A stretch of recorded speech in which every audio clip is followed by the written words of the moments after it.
What's going on, everybody, and welcome back to Season 2, Episode 6 of Hit the Books, the podcast here to give you all the sports news, sports talk, sports gambling, sports trends, sports coverage, you name it in sports, and we at Hit the Books want to deliver it to you each and every week. Do not forget to check us out on our various social media platforms. The link is available in the description below. Lots of good stuff out of the first 3 weeks of the NFL. Week 4 coming in hot. Not too much from me, but without further ado, let's introduce my co-host. Very excited to be doing weekly episodes with these boys. Let's start off with Mackie. Mackie, you're on fire, buddy. I don't know exactly what your record is, but dang. Keep it up. What's happening? What's your keys to success? What's going on, guys? Yeah, I'm having a good year so far in the NFL. Can honestly say I should be over 10 units. That 2-unit under in that Monday Night Football game with the Giants-Cowboys kind of screwed me. I lost by half a point. But it is what it is. I'm still up over 6 units. Just stick with us. We're having a decent year gambling right now. So, well plays every week, and let's get going. Hell yeah, let's do it. Ace, you're next. Week 4, the NFL is here. What's up, my guy? Yeah, week 4, in the full swing of the football season here. We've had a lot of picks going in our primetime games, Sunday games. So definitely keep track of those. We have a lot more coming at you, a lot of good matchups. We've seen a lot of upsets early, kind of been burning Huff and I, but we're ready to bounce back for the rest of the season, so I'm ready to get going today. I'm with you. You took a little bit of a dump here this weekend, but you're coming back. Huff, you got to pick it up, buddy. I'm kind of disappointed in you, but that's all I got for you. Give us the rundown. What's happening? I mean, a bounce back weekend. I mean, after the start of the season, I had to go 2-1 this weekend. I'll take it. Got the lucky interception on Daniel Jones' final play of the game on Monday night against the Cowboys. Had the under 203, ended with 196. So, Mackie, we were talking about that one a little before. Ended up hoping that's going to be the end. I'm kind of leaning on most of my plays coming up as I'm looking to come back from some of these units I lost early on, but. Other than the NFL, we had a tough loss in NFL or NCAA this weekend. USC -6 on Saturday night against Oregon State. Won the game by 3, didn't cover, but tough loss on that one. Our college card's still doing pretty all right. I think we're sitting right around even units right there. So, and then last night 2-0 on the MLB card with the Yankees and Padres. A nice 2-unit night last night in the MLB. But yeah, not much else coming from me. Looking to keep things rolling in the direction I started or kind of kept things going in week 3. So, hoping to keep building back up. But yeah, that's it for me. Good stuff, boys. I am very excited for yet another week in the NFL. All right, let's jump right into week 4 here with the Thursday night game, the Miami Dolphins at the Cincinnati Bengals. This week, the Bengals are favorited at -3.5. Their money line at -200 and the over-under sitting at 46.5. Miami's money line at +168. I got a couple trends here for this game. The under is 10-2 in Cincinnati's last 12 games. The Bengals are 10-2 against the spread in their last 12 conference games. The Dolphins are 11-1 straight up in their last 12. The Dolphins are 1-11 straight up in their last 12 games played in week 4. So some uncertainty there in week 4 for the Dolphins. But what do we think? Huff, you want to start us off with this one? Yeah, I guess so. Thursday Night Football, we got another pretty good primetime matchup with the Dolphins and Bengals coming up tomorrow night on Thursday Night Football. Like you said, Bengals a 3.5-point favorite, the -120. Obviously, a lot of question marks around how ready is Tua, if that bounce back with the I believe, Mackie, you were the one that sent it to us. You said he had a concussion or left the game. We started talking about Teddy Bridgewater coming in, but obviously we saw Tua come back in and get the win against Buffalo. Now coming up to Cincinnati. Cincinnati got the wheels back under them last week against the Jets. Tough spot here for the spread. I think Cincinnati wins the game. I saw it earlier on this week. The spread was at 2.5, and I loved Cincinnati by the field goal at home. The 3.5's a little tough. I'd maybe buy it and go Bengals -3. I do like them on their home field to get back to 2-2. But I don't know which way you guys are leaning, Mackie. Who are you feeling, Burrow or you like Tua here? Stay undefeated. Yeah, I mean, not many times you see a Week 4 matchup with a team that's 3-0 being +3 against a team that's 1-2. But as we know, we've seen a lot of weird things happen this season already. Nobody expected the Bengals to start 1-2. Tua's injury was actually not a head injury, even though he got up wobbling. They said it was a back injury, which I don't know, doesn't really make much sense to me, but whatever. The way his head hit the ground, though, did you see his head smack the Yeah, ground? yeah. I think it's to save their ass because you're not supposed to just throw a quarterback right in there after a head injury like that. It's supposed to be like protocol. You're supposed to miss the entire game no matter what. So I think they're kind of covering their own asses right now, saying it was a back injury. And now the But- NFL launched an investigation into that. Exactly. So they can be in some serious trouble about that. But back to the game. I think even if Tua plays, this line really won't move that much. Maybe 2.5, or it'll move to like 3, 2.5. But Bengals will definitely still be favored. I like the Bengals on their home field this week. I think Dolphins, they're a good team, but they're not a team that's going to go start off the season 8-0 or nothing like that. So this will they'll find their first loss on a primetime Thursday night game, and I think it'll be a slow game. I think it goes under as well, but I think the Bengals come out on top. 3 points is a little scary though. I'll probably just what's the money line sitting now, like 200? Minus 200. Yeah, it's a little much. I don't know. Just for the sake of it, I'll just give Bengals money line. Yeah, that's what I was kind of leaning. Yeah, I mean, a lot of people are going to be on the Bengals this week heavy here, coming off of a big win against those New York Jets, right? So they should be ready to go here at home. But the thing you have to be looking at is getting plus odds for one of the only undefeated teams in the NFL. They just came off of a week where they beat the Buffalo Bills, arguably the best team in the league. So I wouldn't be taking them so lightly like you guys seem to be. I don't know if you saw Tyreek Hill's quotes this week. He was talking about how he owes Eli Apple some work. So I'm expecting a lot of points to come flying off that Miami sideline. Definitely leaning more on the over than picking a side here. I think it's going to be a shootout. And we've seen how bad Joe Burrow and the boys can shit the bed against some poor competition this year. I think he lost to Cooper Rush. He lost to a terrible Steelers team. No offense, boys. It's Joe Burrow, though. Obviously, we saw what he did last year. So that's why it's tough to really side someone here. I mean, I'm leaning Miami, but coming off of a short week after such a big game in Buffalo, or at home against Buffalo, I think their focus might not have been as much on the Bengals as it should be. So I'm leaning more on the over if I'm taking a pick here, leaning Cardinals, and looking for Tyreek Hill to pop off, maybe get in the end zone once or twice. You mean leaning Dolphins? Dolphins, yeah. Yeah, leaning Dolphins, what did I say there? Cardinals. Yeah, always got the Cardinals on my boy, Jumping Kyler Murray. Leaning Dolphins, though, for sure. Don't know if I'm going to hammer him. I like that over. I do like the over. Yeah, I think those two offensive coordinators like to put a lot of faith in their quarterback's hands, and it's proved well so far. Two of the leading passer in the league. Two weak defenses, weaker secondaries. I think the Dolphins actually have a stronger defense, though, in my opinion. So If Tua is full go, I think if you're taking a spread, I like the Dolphins at plus 3.5, and it looks like you might be able to get plus 4 if you wait. But It's at +4 on DraftKings. yeah, that's crazy. Yeah, that's what I mean. It's been moving, man. It's been moving. It started at 3. Now it's One at of 4. two undefeated Yeah. teams in the league. Like it or not, you have to respect them a bit. I mean, they just beat the Buffalo Bills, who we were pegging as Super Bowl champions since early May.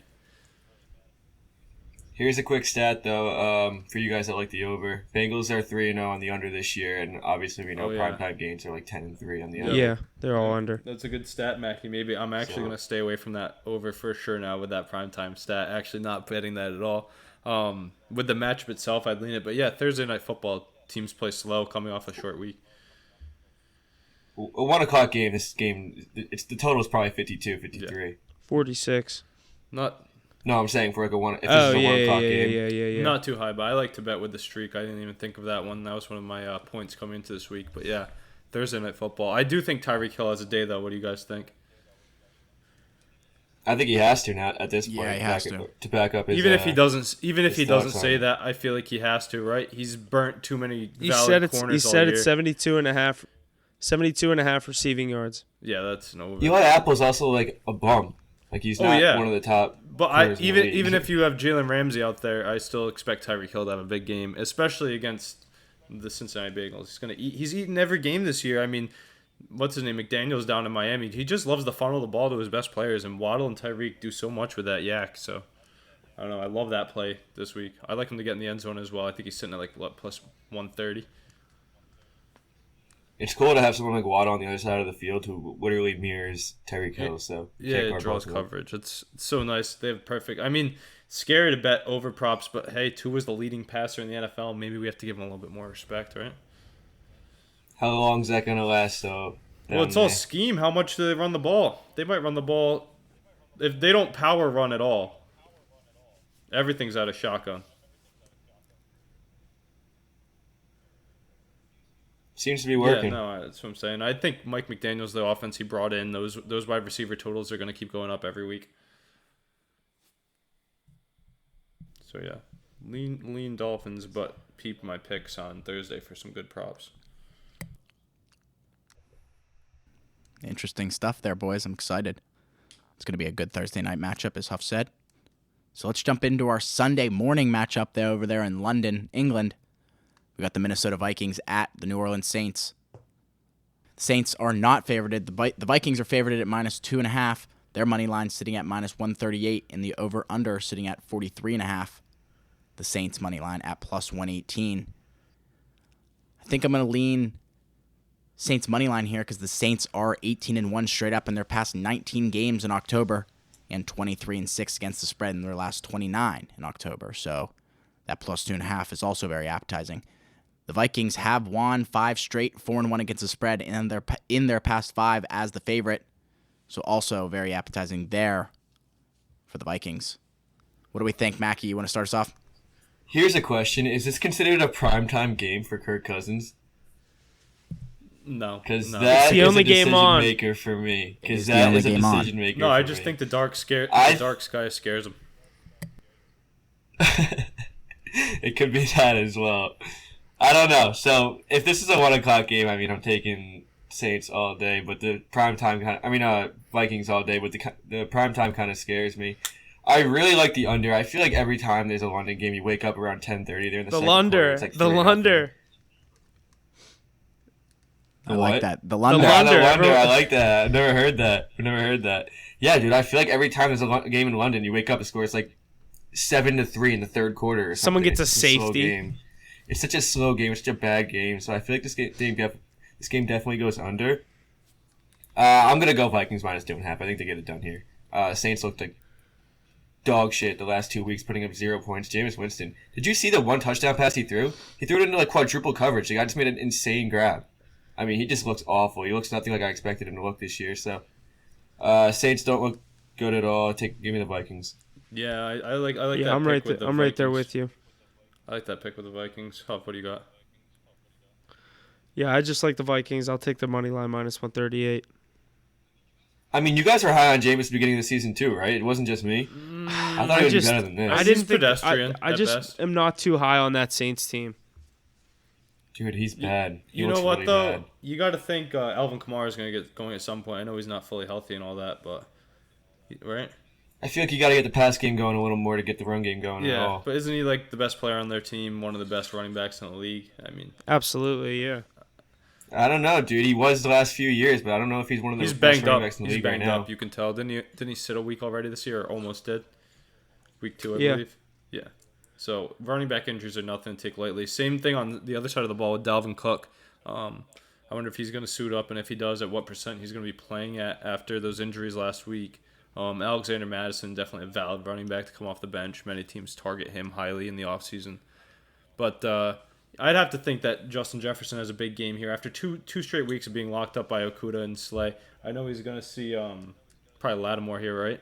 But you got to think Justin Jefferson and Kirk Cousins get it going again. They look so prolific against the Packers early on. They're probably circling this game on their calendar. Much more veteran team, so I know Kirk isn't big in the prime time, but like I said, I don't treat this as a prime time game. I think the early morning sunshine helps him out. Maybe he wakes up a little bit. He's an old guy, so he's getting a little tired at night, I think. But yeah, I think he's getting the boys more rallied up than Jameis is on the other side. Jameis Winston hasn't looked too great this year, and we know his tendency to throw interceptions. That pass rush from the Vikings will be getting after it all day. So I like the Vikings -2 here. Definitely gonna buy that half point. Got to always. I like the -138 that Huff had too. That's a great money line to sit on if you're just looking to play it straight up. I like Justin Jefferson here too as well for sure. I'm going to take your logic on that, Ace. It's not a primetime game. He's got the sun out. Yeah. He'll be back to normal Kirk Cousins. Yeah, it's Normal gonna think 1 it's gonna be o'clock Kirk Cousins. It'll be like 1 p.m. in London. Kirk Cousins Yeah, looks like that's true. a guy that wants to play in London too. So It's not going to be 9:30 a.m. in London too. Like, No, but the thing there is a that it's prime difference. time. The only thing is that it's prime time. It's the only game on. It's the only game anyone's watching. That's what I think gets to him. you know another stat that I'd really like to look at. Not even a stat, but another point I'd like to bring up. Saints have a first-year head coach. I know he's been with the organization, but I'm gonna. Who's the Vikings coach right now? Somebody got that? Huff, you know? What's his name? O'Connell. That guy, he's been Kevin there. O'Connell. He's been there. Yeah, he's been there. I mean, the Saints head coach, Vikings head coach. I mean, nothing crazy to look at, but Saints first-year head coach. I mean, it's another thing to not take lightly. The Vikings head coach O'Connell. People are pretty high on him. Is that the Rams OC? I think it is. Yeah. Yeah. So Wait, it's not that guy that's been there? No, I think Because they that got- wasn't his name. I think don't it's his first. No, I think it's his first year as Vikings head coach. I'm thinking of that older guy. I forget his Mike name Zimmer? too. It was like Zucker or something. Mike Zimmer. No, I know who you're thinking of. Mike Zimmer. Zimmer. Mike Zimmer, yeah. Yeah, no, I actually didn't even know that Kevin O'Connell was their coach. We're gonna see a squeaky wheel treatment though for Justin Jefferson here. I guarantee it. He's been frustrated with his offensive production the last few weeks. So one of the best receivers in the league. He's gonna get after it. I'm with you, Ace. No Dalvin Cook too. You have to get him the ball more, right? I think we'll see a Justin Jefferson gritty in London. Yeah, that's what I'm saying. You're waking up. Oh, that's You're bound to waking happen. up to early That's red bound to zone happen. to Justin Jefferson grittying in the end zone. Like I that was my point earlier. I forgot to say it. Like you're gonna wake up, you're gonna see Yahoo Fantasy Justin Jefferson touchdown. Mackie wakes up at like noon, so maybe he'll be asleep for that game. The game will be over by Mackie then. barely wakes up with a 1 o'clock slate. I have to wake up and then like go back to sleep to get my picks in. Huff, he's only up early when those New York teams are playing. Yeah, when the Jets are in a primetime game. Yeah, you got Yeah, you know I love my Jets and Giants. You Yeah. can't get enough of them. Jets, Jags, Mackey's his Jets, favorite. Mackey's Giants, nothing more. He was in a tough spot on Monday with that Giants Cowboys game. Yeah, but Guys, I hate the Giants. That was the Mackey game of the week. yeah, he's just mad that Cooper Rush is doing well. Future. No, I'm mad that that fucking total hit 39.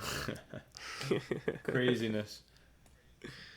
You know what's funny is that when I was making the card, I like put in 39 and I was like, wait, I think it's at 38 and a half. Let me go check. And it was at 38 and a half. And I was like, this isn't going to fucking matter. Hey Huff, what about that under last week on the Steelers Browns game? That had a crazy ending too. If you teased it, I know that you guys took it straight up, but even those who teased it missed out Yeah. with that play at the end. Yeah. Stuff And like that you can't account was for. Fucking, those two games, yeah, that you definitely can't account for. But those primetime games that start out so slow, I'm always sitting there at halftime. I'm like, damn, I wish I took the under. And then both team comes out with a scripted drive to start the second half. Touchdown. I'm like, okay, all of a sudden a 3-3 game is now 10-10. And then, boom, someone scores another touchdown. It's like 17-10. You got, like, Mackie, you were sitting at under 38. Someone made a field goal. I'm like, oh, this is going to get fucked. And then that's exactly what happened. Hey, as long as you're not Russell Wilson in the prime time. I bet that under with you. I didn't put it on my card, but I bet that under, and I was like, we just lost by a half point. Huff, you told me under 19 and a half first half. And I was like, nah, I'm just going to go full game. Yeah, Go full game. and I Yeah, went let's with go you. fucking full I didn't game. even think about that. You know, you can't win them Terrible. all. Yeah, that's Fuck. all right. Unreal. Yeah, Yes, beats are a part of it. always. Can't get away from them. All right, good stuff out of that game. Out of London. Let's come back to the States with the Tennessee Titans at the Indianapolis Colts for our first Sunday 1 o'clock game. Colts are favored this week, spread at -3. Their money line at -174, and the total at 42.5. No trends from me for this game, so let's shoot over to Ace. Ace, what do you think? Colts Titans, good divisional matchup here. Two teams that really need a win, right? We saw both of them grab one last week. Titans getting that much needed first win against the Oakland Raiders or Las Vegas Raiders, and Indianapolis getting one against Patrick Mahomes, one of the hottest teams in the NFL right there. So definitely good to see those two teams playing well. 3.5 point spread is seems like a lot in a divisional Just 3. game. Oh, is it 3? I got 3.5 here. I'm on the ESPN app. All right, yeah, it's I got 3 on FanDuel, so 3. Yeah, I love 3 actually. I was about to say I'd buy the half a point anyways. I actually think coming into the year, everybody was so high on the Colts, me included. After that first week with the tie and then another letdown game in the following week, everybody's jumped off the wagon. After a big win against Patrick Mahomes, I love them in this spot here to cover those 3 points. I don't know about you guys. I mean, Jonathan Taylor should shred. We'll see a big running battle between Henry and Taylor, but I think they bounce back with Pittman being healthy and the Colts playing some better football after coming off that big win last week. Yeah, I'm right there with you. And the Titans, both these teams coming off a win. Titans getting their first win of the year, but yeah, I like the home team. Divisional matchup. I knew I usually say give the points instead of taking a divisional matchup, but I like the Colts at -3. I think there's a chance this ends up pushing at a field goal win, but yeah, I do like the Colts to come out on their home field and take care of business. Like you said, Jonathan Taylor, Derrick Henry. I'll take Jonathan Taylor. I know they're not going head-to-head, but Derrick Henry just hasn't really looked himself this year, and now the Titans lose Taylor Lewan for the year. But to talk on the Colts, Mackie, we called that game last week, huh? Neither of us were ballsy enough to take it, but we called that game to a T. We said, watch them win. Loved them last week. You would never see me put that on a card, but I'm all for fading the public like that, especially when it's that dramatic. What was that, like 94% or something? 91 or 92. Yeah, That's literally what we said. We were talking about it when it was like 92. We were literally like, yeah, yep. Yeah, same. Like, there's no. Yeah, you can't always ride that though, Mac. You had Bengals Jets last week, and the Bengals rolled. No, you definitely can't always ride it. That's why I didn't really put it on my card. But like, I'm not going. I would never take a Chiefs -5 right there when there's 91% of the bets on. Agreed.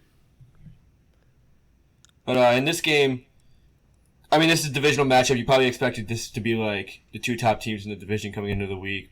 Really good game coming in, but we're looking at both teams with 1 win. Colts are 1-1-1, Titans 1-2.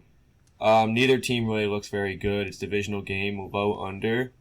I'm definitely leaning Colts here just because they have a stronger defense at the end of the day, and that's enough to get by in a divisional matchup in this type of game. Derrick Henry has looked awful. This could be a really close game. I don't know about 3 points. Probably going to push. Could be a field goal at the end of the game, but I like the Colts here. Yeah, and then another thing you got to look at, such a big game, like you were saying, Mackie, besides being a divisional matchup, a lot pegged this one as being a big one coming into the year as the two division leaders. And I think this week, whoever wins this game has a chance to claim first place in the AFC South. I think the Jaguars have a tough matchup that we'll touch on later. I just don't think the Titans are doing anything this year. They eked out a win last week against the Raiders, and they should be 2-1. Missed field goal cost them. Missed field goal cost them that Giants. Win. Yeah, they missed a field goal. I mean, yeah, they also had a 14-point lead for 80% of the game. Yeah, that's what I'm saying. They kind of fumbled the bag with that game. Yeah, but still, the Giants are not a good team. And who'd they lose to week 2? The Titans. I forget. Somebody. No. Yeah, but either way, I agree they're not that good of a team. But I'm just saying they should be 2-1. I think they're due for a loss here to the Colts. I think the Colts are just a much better team on paper. So who do you think comes out in this division right now? I'd have to look at the schedules individually. I think if the Jaguars have a good schedule, I'd take them. What do you think about that pick? Jaguars have the best defense out of any of these teams. I think the Jaguars are going to win this division. The best quarterback, too. I think they would win it. Yeah, honestly, they're the most sound team right now. The thing is, though, how do they fare in divisional games? I think Trevor Lawrence might need another year. The thing is, this is his first year. With the Colts. This is his first year. Last year was a shit show for him. I don't think he'll have to run the division to win this division. I think he can go 3-3 in the division and still win this division. Yeah, you're not wrong there. The Colts have that, or the Titans have that first place schedule. I think the Titans are pretenders, anyways. But the Colts, I don't know. Colts are where they team. That tie is only going to help the Colts, but the Jags already whooped the Colts' ass 24-0. Yeah, in a losing division, the tie is definitely a win. That's a big game down the stretch the next time the Colts and the Jaguars meet. You would think if it's later in the season, I don't know what week they match up again, but you would think Matt Ryan should come out on top with all the weapons and defense he has as the veteran QB. It'll be in Indy, too. It'll be in Indy. Yeah, against a youthful Trevor Lawrence. Like, that's a throwaway game in week 2. You look back on it at the end of the schedule and you're like, that's why we missed the playoffs. You're the Colts. Yeah. But yeah, I think they ride that. They're riding high off that win last week. I think they take that into this game and cover the spread. 3 is a great line here, especially in a divisional game. You don't even have to buy the half a point. Give me the Colts -3. You might look at that on my card. The emergence of Michael Pittman as a true wide receiver 1 is insane too. Yeah, you got a rusty quarterback back there. Yeah, maybe that's why he started so slow, eh? He didn't even play well last week. Yeah, he hasn't even played his best football, and they're 1-1-1. But no, it's not that he's not playing his best football. He's just not good anymore. Matt Ryan's not a good quarterback anymore. Oh, I agree, but you don't think he can play better than he is? But I think no, not really. But I think that they proved last week beating the Chiefs that they don't really need him to be an all-star quarterback to win games. Is this how like non-Steeler fans felt about Ben last year? Like, but Matt Ryan's just this old fucking quarterback. Ben hasn't been good in 3 years, dude. I looked at Ben 10 times worse than I'm looking at Matt Ryan right now. I'll tell you that. He should have I think retired. the I don't get why these old guys do that. Like, retire. Dude, that Steelers team last year, that season was so wasted. You guys were literally Super Bowl contenders with a mediocre quarterback. Exactly. You're the worst quarterback in the league. Yeah. Yeah. So that's why I was so like pissed off about like, okay, yeah, Ben's last season, let him do it, but no, you saw the Giants do it with Eli Manning for nothing. You think the Steelers can't do it with the best defense in the last 8 years, 10 years? Yeah, another thing is too, why was the Steelers QB room so bad always? Like, you didn't go get like a Tyrod Taylor or Jacoby Brissett or someone that's valid as a backup? We don't do runners. They had too much faith in the rapist. We don't do runners. Yeah, I mean, they brought in Mitch Trubisky a year too late, actually, I think. If they had Mitch Trubisky a year or two ago, right when he left the Bears, that would have been elite. I would have liked him to start over Ben last year. But now you have Kenny Pickett. You have that QB controversy. It's way too much going on now. Just start Kenny Pickett. Our schedule's too hard to go to Pickett right now, I think. Yeah, it's way too early. So what, are you just going to keep losing games to Trubisky? They're going to lose either way. Let Trubisky... Kenny Pickett's not. Yeah, we're going to lose either way. Let Trubisky take this blame. You don't know that. He's not the savior. I don't... You have no idea. You can't tell me that there's no possibility that Pickett can come in and just light it up. I mean, this week we have a decent matchup at home against the Jets, but like next week we're going to Buffalo, and then the week after we have the Bucs. Why don't you let him gain his feet against the Jets? You can win that game even if he plays like shit. I mean, the Steelers win games they're not supposed to all the time, but I'm not saying that's going to happen with a rookie quarterback coming in. So that'd be tough. It's literally kind of something like that could go so either way. You know what I mean? And like obviously, no one knows whenever you're going to go to someone when they're going to go to Pickett. So it's like, I think it should be soon. Yeah, I do too, but we'll see. We'll see when he ends up doing it. Awesome, guys. Good stuff. Another 1 o'clock game we got going is the Chicago Bears at the New York Giants. Mackey's New York Giants coming in as the favorite this week at -3.5 points. Their money line sitting at -178, and the over/under sitting at 39.5. No trends for me from this game. Mackey, you want to start us off? Your New York Giants, hoping for a big game out of them this week as they are the favorite. What do you think? Yeah, what are they, 3.5 point favorites? Yeah, that's kind of wild. I don't know. The Bears are, in my opinion, the worst team in the league. You're right, I don't know if you watched any of that Bears game last week, but dude, Justin Fields is just brutal. Overthrowing receivers 15 yards right into the safety's hands. Like, I think he did it like 2 or 3 times, to be honest. Did you see he has like 27 pass completions through 3 weeks? No, I didn't, but I saw he's missed the most. Like, he has like the most percentage missed passes or something like that. Yeah, they've completed like under 30 passes total in 3 weeks. Yeah, I don't think it's true. I don't think it's fully on Justin Fields. It's definitely not fully on Justin Fields. That whole entire team is awful, but Justin Fields is not doing anything to help it. I think you put anybody else in that situation, and they're doing better than what Justin Fields is doing. He has 1 win this season in a game that literally shouldn't even count, considering it was like. I disagree. That I range think is ridiculous. I disagree. I think he's better than the bottom 7 quarterbacks in the league. Dude, Did you watch any of that game last week? Have you seen the coaching staff, the offensive line, and playmakers that he has on both sides of the ball? He literally has It doesn't. It has nothing to do with it. It matters him throwing 15 yards over the people's head right into the safety's hands. He did it multiple times. It wasn't even like once. Yeah. The only I thing don't he like can his do play as a calling. quarterback is scramble and run the ball. I don't like The their only play thing he can do calling. is scramble and run the ball. He's also playing with like. It doesn't matter. Okay, you have second and third options. You have checkdowns. You don't always go to your first option. You know what I'm eager to see is when his rookie deal's done and that team's still in tank mode and he goes somewhere else and plays well. He's never going to play well. There's nothing you can say to convince me that he's a good quarterback. I And I've had think some he's- faith in him I think coming he's into the comparable year. to Jalen Hurts. That's actually astonishing that you're even saying that. I can't- Not yet. I'm saying he You has have the not potential. watched any Bears. He has the potential to do it. Dude, you He's not doing You it right cannot now watch at all. any Bears game this year. Nobody could even play football behind that O-line with that coaching staff and the players they have on that Bears team. That's one of the worst teams in the league in the last 10 years. I disagree. I think many quarterbacks could be a lot more successful than he is right now. I don't think so at all. I'm not saying he's good. I think he's like 24th in the NFL. You can't name 7 quarterbacks worse than him in the NFL. I think he's better than Baker Mayfield. Not Baker Mayfield. All right, we'll go with No, he's not. Is he better than he's better than Mitch Trubisky for sure. He's better than Yeah, okay, that's one. He's better than Joe Flacco.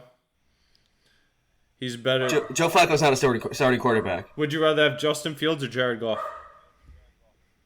Jared Goff is miles ahead of Justin Fields. I'd rather- Jared Goff's been to a Super Bowl. Yeah, I agree. I like Justin. Jared Goff's having a good year this year. No, give me Justin. He's not Fields a bad for- quarterback. Justin Fields has potential, is all I'm saying. Yeah, he's playing terrible right now, but his Dude, potential. go is back also and watch that game last week. Go back and watch that game last week and tell me that Justin Fields is a good quarterback. I'm You not literally saying can't. he's a good You quarterback. can't. I'm saying the potential's there. I'd take him for a franchise Saying- for 2 to 3 years from now.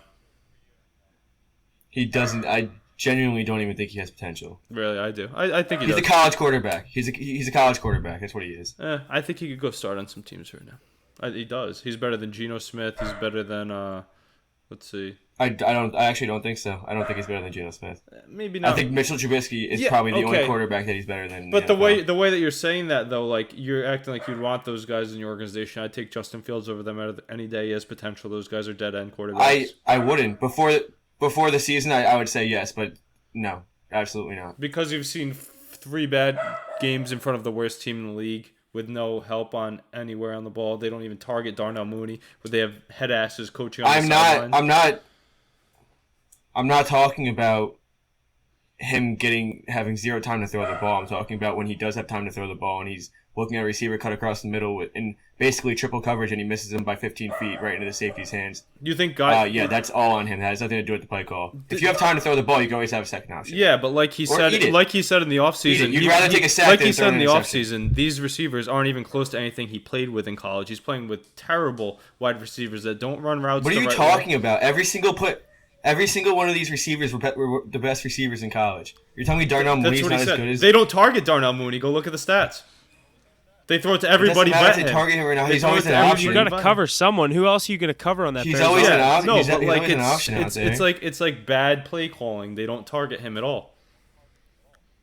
You don't think if Tom Brady was getting the worst play calls in the league, he'll do an audible and find his receiver? If you're a second-year quarterback, you can't audible out of every call your head coach is putting in.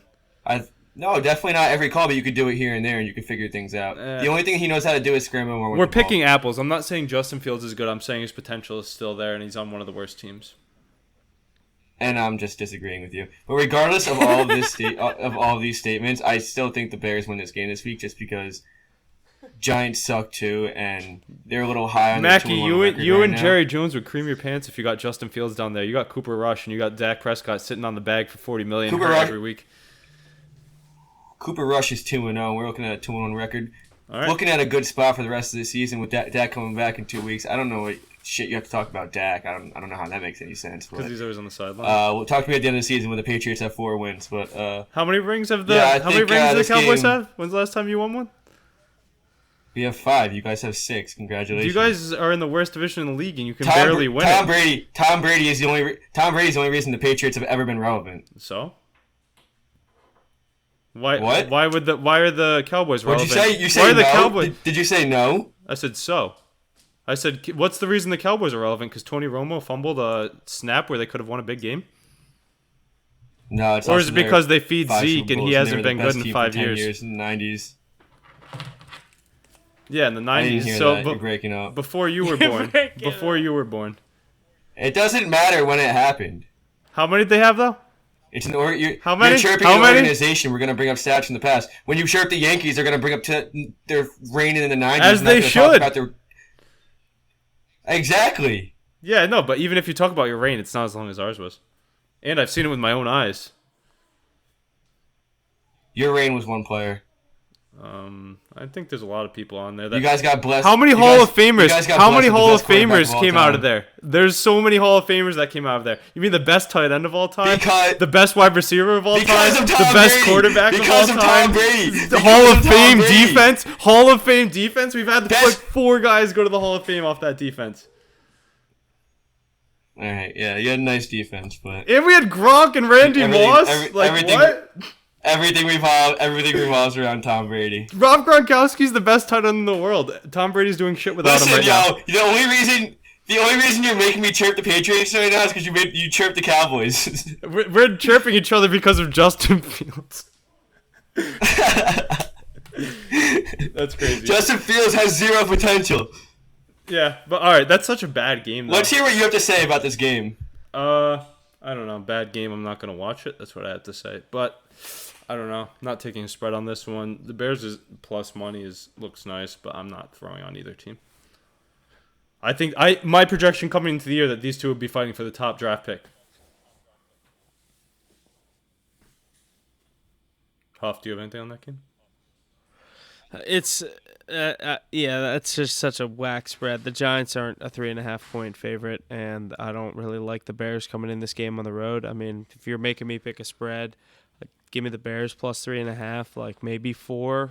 But I also like the under 39. I just think both offenses will struggle, but Daniel Jones has been able, like Mac, he was running all over the fucking place Monday night, and I got pretty close on my passing prop. Like, the Giants' offense has shown potential. Like, it's just his decision-making where, like, he put one right in Trayvon Diggs' chest in the beginning of the first quarter on Monday night.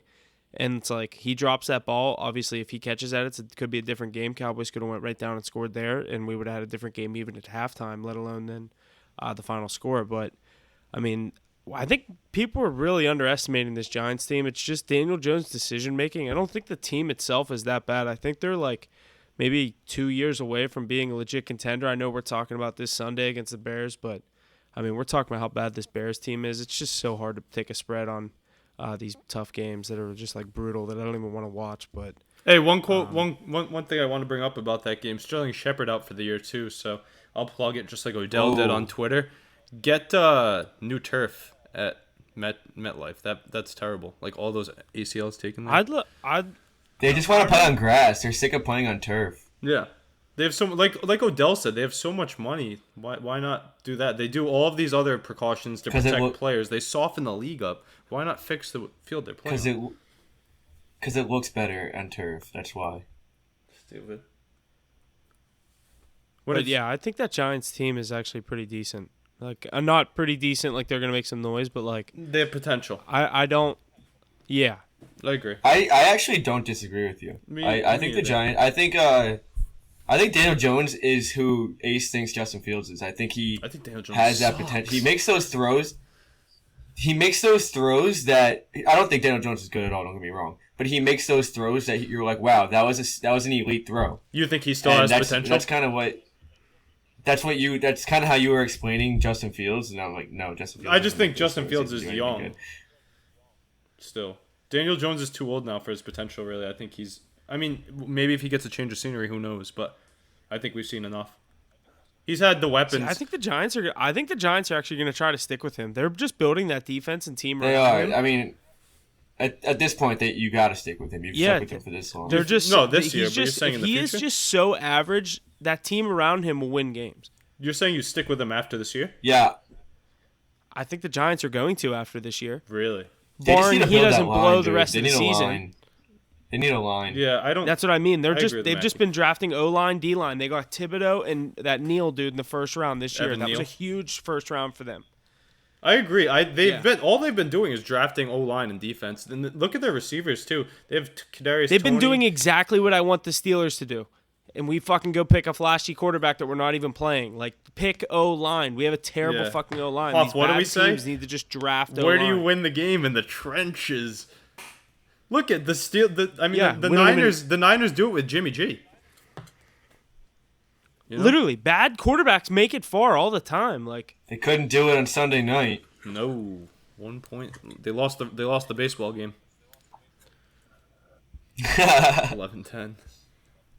Barely a Kinda baseball brutal. game, but still, that's not a football game. Yeah, not a great game to bet on there. you know what? Fuck what's it. I'll the take play the on Giants that? minus 3.5. What's the play? All right, late call by Huff, taking Giants minus 3.5 there. I'm gonna go I'll take minus under 3. 39.5. Giants minus 3, under 39.5. I'm not putting this anywhere on anything, but I'll say Bears money line. Wow, all right. You better have that on your card. No way. Bears money line plus I'm not 150. touching that Great game. value there, Ace.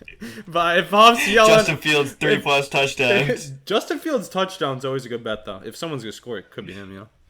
Dude, I wanted to do it the first Yeah, he's gonna touchdown run the against ball the in. Packers, and it hit. I was fucking pissed. Didn't he have 2 And what that he game? did- Didn't he have 2 that game? Did he run that ball? Shoulda had Huff, did to. Yeah. Huff, did he run that ball in? Yeah, he should Wow, have. you might as well just fucking put him behind the quarterback instead of fucking at quarterback. He He's like should have a ba- had he's 2. like He the- ran another one in, He's and like the, they called the him cheap down. Lamar. he is who everyone thought Lamar was. Yeah, I guess. Yeah. Idiots. People. I Except can't believe worse. they passed. Everybody passed on Lamar Jackson. Lamar is so much more athletic than Justin Fields. No, yeah, I know, but when he Coming first out of came into the league, college, everyone was yeah. like, "Oh, running back can't be a quarterback. He can only run the ball. He can't throw it." That's Justin literally Fields- That's Justin just an Fields old played school better- racist bigger- mantra, honestly. Like that's the only reason I feel like some old heads say that. Like a lot of people our age would never say like we're high on the running quarterback. Maybe it's just the new NFL. It's also the old era versus new era. Yeah. Same thing with the NBA. You're jacking threes from fucking 5 feet behind the 3-point line. Everyone's like, "Oh, I don't play the game that way." And they say it's just to They're inflate old heads. stats, but they don't care. They just want to win games. Like literally, Lamar does what he's been doing his whole life. That's why he's so good. He just wins games, right? We need to keep. Finding a different way to win, an unguardable way to win. Yeah, not a great game to put the money on this week, I don't think. But everybody said their pick, so let's see what they end up putting on their card for this game. Mackie, I think you might. That's my prediction. I might have to prove a point. Exactly, right? Alrighty, let's move forward. The Buffalo Bills at the Baltimore Ravens. Great game here. The Bills coming in as the favorite at -3. Their money line sitting at -162. Ravens money line at +136. The over-under sitting at an even 51. I got a couple trends here. Starting off with the Ravens. The Ravens are 7-1 against the spread since 2015 as a home dog. The Ravens are 15-3 against the spread in their last 18 games as the underdog. The under is 8-2 in the past 10 meetings between these clubs. And the Bills have lost 5 straight at Baltimore. Pretty interesting there. That last trend really gets me. Bills losing 5 straight in Baltimore. So that +3 just looks all the more appetizing to me. What do you think, Huff? You want to start us off here? This is a really tough game. Obviously, this is going to be one of the ones that a lot of people are going to be watching on Sunday at 1 o'clock. You got Josh Allen, Lamar Jackson. It's tough. Like you said, Ravens very good at home here. I'm going to just come right out. The Bills, they shouldn't have lost that game last week, but they did. But tough spot for them coming off or on another road game off a loss. I hate to say the Bills could lose 2 in a row here, but I'm not betting against Lamar Jackson at home and getting points. I'll buy a half point. I'll take the Ravens +3.5 to come out on top here at home, but I'll take the points. I mean, Bills got to lose games sooner or later. Like, they got to lose games. It doesn't matter if it's 2 weeks in a row. They got to lose games. Yeah, I'm gonna. Can we deem this game of the week? Yeah, Hit the this books is. game of I the mean, week? yeah, this is definitely like not the number one game I'm rooting to bet on, but this is going to be the number one game I'm going to be watching wire to wire. Definitely. I think this is this is a weird matchup because we're looking at two teams that are both 2-1, and I could see both these teams winning 13, 14 games. So it's tough because you start season 2-2, and it's hard to bounce back from winning 13 games. But I don't know. I mean, you see a home dog in Lamar Jackson, and what tempts you not to take that? I mean, I guess you're going against the Bills. You're going against Josh Allen. They're coming off a loss. You're not expecting either of these teams to really lose back-to-back games at all this year.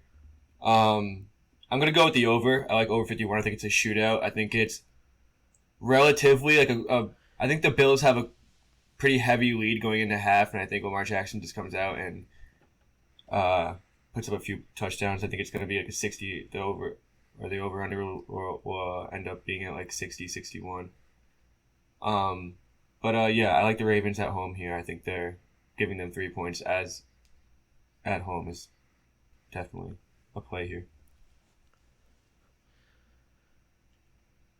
Yeah, this is, like you guys said, definitely game of the week. 2-2-1 teams coming in. Lamar Jackson versus Josh Allen, one of the matchups everybody's dying to see. I'm definitely going to keep this on my TV instead of that Fields-Jones matchup.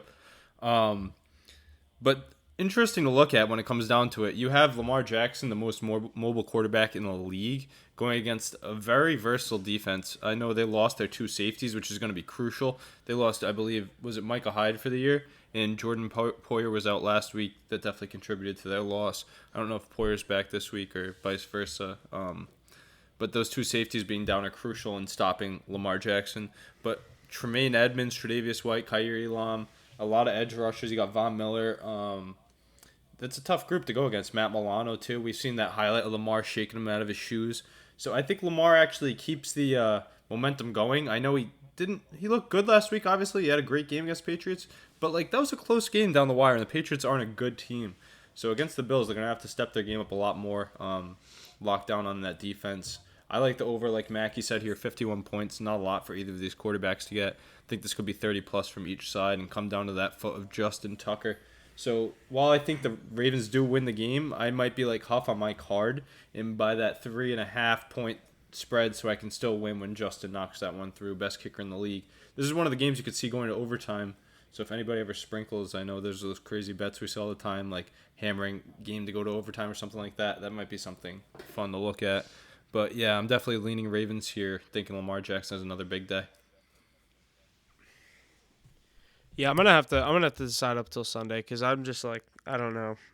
I just feel like Lamar Jackson loses big games like this all the time. The fact that it's 1:00 is the only thing that's like going against me from taking the Bills, and they're on the road coming off a loss. I don't know. I'll probably have a pick on this game, maybe on my card, but I just don't know which way I'm leaning yet. Josh Allen still has right now I like the Ravens with the points. What'd you say? Plus 3.5, sick, Huff. I like that play a lot. Also, can I give a quick stat real quick? Yeah, go for it. So over the 3 weeks, the spread has come into play only 6 times. The record's 41-6, where the spread has not even come into play. Meaning, the favorite has either covered the spread or the dog won outright. Wow. So basically, just saying, if you're gonna take a dog, you might as well take the money line because there's a lot more value in it. I do like that, but the one time isn't that crazy? Yeah, that is weird. That is weird to think about. One of those. I think that's a weird stat because I feel like it does land in that. You want to know something though? I feel like those spreads though, like they're good in the big primetime-esque games. Like it would have bailed you kind of in like that Chargers Chiefs game, the Bucks Packers game. Maybe you tease the Ravens here too, right? That would be a good one to tease down, get 2 scores for them. Yeah, a lot of plays you can do with the Ravens, so definitely check out our card. I still think Josh Allen has a big day in the loss, though.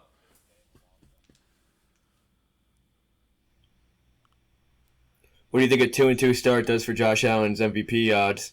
Oh, bumps him down, so that'd be the time to buy, right? Whoever wins this game is the MVP favorite, right? Probably. But then what happens when Josh Allen throws 5 touchdowns next week at home against the Steelers? See, that's the thing. That's why you said you buy it after this game if he goes 2-2. Yeah. Josh Allen is He's at plus 300 he's right still now, gonna which is eat crazy. though. I feel like this might be one of those games that's an instant classic.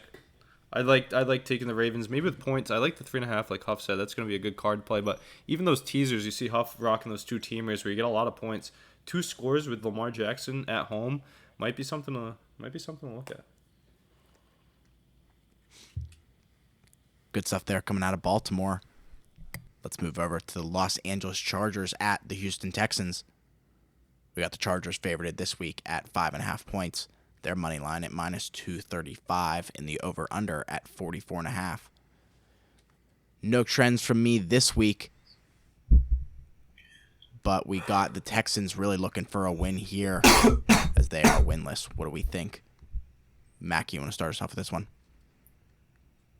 Yeah, weird game, weird spread. You got the home team plus 5.5. The Texans haven't looked bad. I think Davis Mills has looked better than people have thought he would. Chargers coming off a pretty tough loss to the Jaguars. What was it, 38-10 in a game that they were favored by 6 points, 7 points. So you never like to see that. I actually think the Chargers bounce back heavy here. I think Justin Herbert has one of the best games of the season he'll have, and I think the over. I think they'll hit the over. What's that? 44. But I think the Chargers have a big bounce back game. I still think they're one of the best teams in the league. I think they're gonna still be fighting for that AFC West division with looks like it's probably just gonna be them and the Chiefs. But I like the Chargers here. I like them with the points. They get in blowout fashion, and I think they get back on track here. I think Austin Eckler is also comes out of his coma in this game as well. Yeah, I like the Chargers in this spot. I like them minus 5.5. Win this game by 6 or more. I think they get back to their, like you said, a bounce back game after a home loss to a Jaguars team that is kind of on the up and coming as well. A lot of people underrating them coming into this year, but I had the Jags in that game with the points. Yeah, but this Chargers team, I think they come into Houston, get the win by 6 or more. I like the Chargers with the points.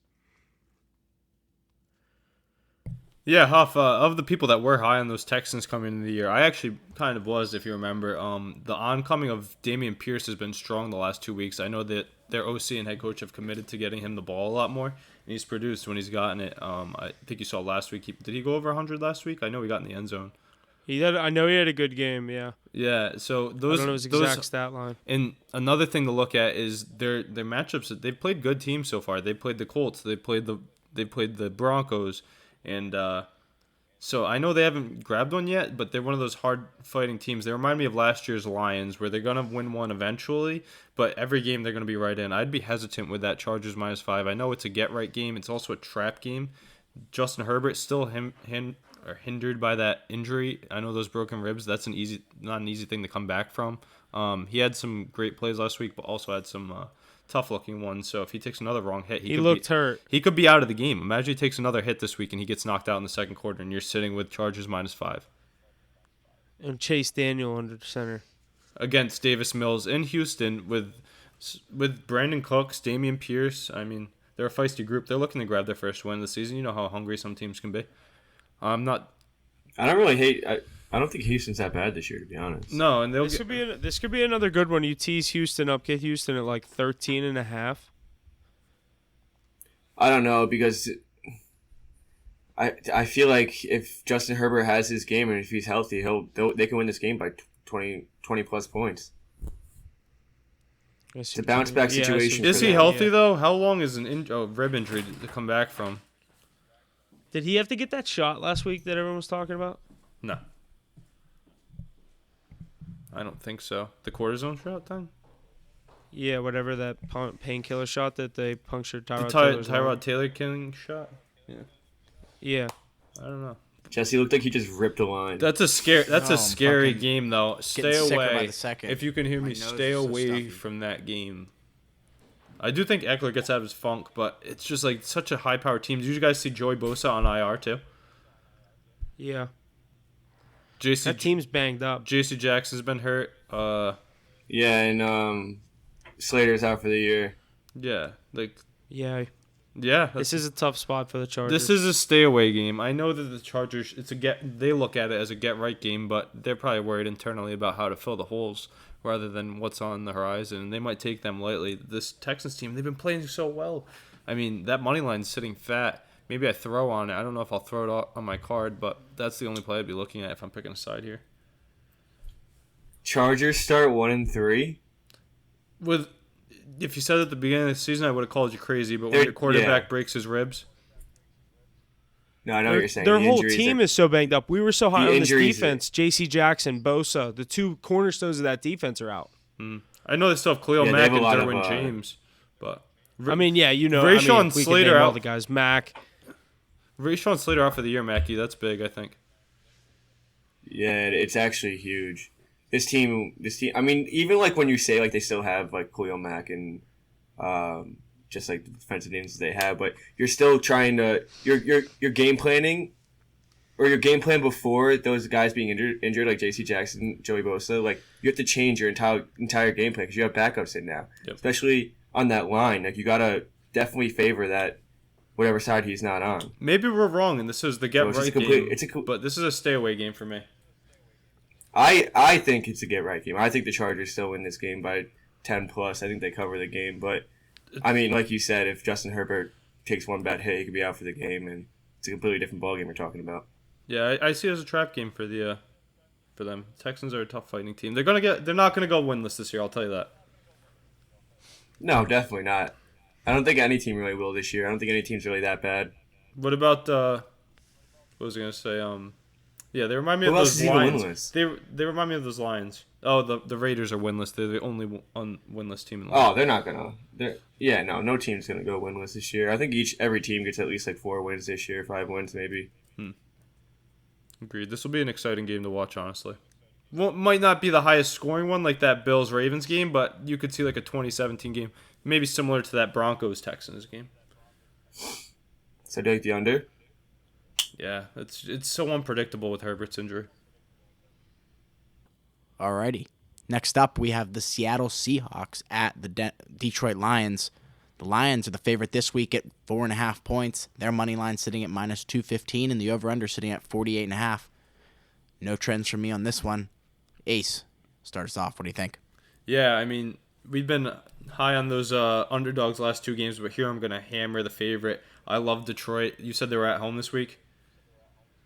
Yep. Yeah, I love that at home. Give me that 0.5 point. I'll take them by 4, but I don't see anything in the Seattle team. I don't understand how they've been hanging around. I know I'm a WVU guy, but Geno Smith is washed. I saw him playing for the New York Jets. Like, they're not going to keep this up. I love the Lions. They've been pounding the rock all year. Jared Goff, Mackie alluded to it earlier, Super Bowl contender previously in his career. He's got stuff in the tank.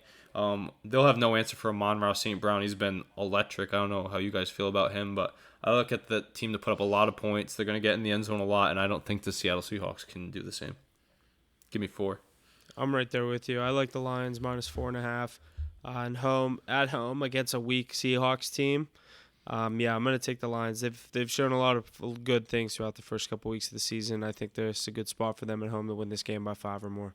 Mackie, real quick before you jump in, you know what's going to be dynamite is when Jameson Williams, if he comes back this season, that'll be a nice addition to this team and spur them to go into the playoffs. Remember when you guys called me crazy at the beginning of the year and I said the Lions might make the playoffs? I don't think they're going to make the playoffs. We'll see. I think when it comes down to it, like, they're going to be sitting right outside. But I do really love this Lions team. I think, like Ace said, the Seahawks really have nothing to offer this year. They have a, what do you guys call it, a Mickey Mouse win on week 1 against the Broncos. Everyone was against the Seahawks that week at home. You should have seen it coming. But other than that, this team really doesn't have much to offer. I think the Lions, Dan Campbell has the Lions moving, and that heart in that locker room is unmatched with any other team in the NFL, I think. So Jared Goff looks good. Amon-Ra St. Brown, couldn't ask for more out of that guy. I think they've been putting up touchdowns, so I think that keeps going this week, and I think they cover 4.5 points. Yeah, I also think that they have one of the best running back duos in the league, honestly. If you talk about a two-headed snake in that backfield, what teams come to mind? Obviously the Cleveland Browns, but I think the Lions are right up there in one of the top 5-10 duos in the league. Swift and Williams. It's definitely severely underrated. Yeah. It's definitely an underrated backfield. Big fan. Okuda is the real deal, too. out of Ohio State. Yeah, he clamped Jay Jettis last week. Yeah, those Ohio State boys. You got Olave, Garrett Wilson. Yeah, gonna be fun to watch the next few years.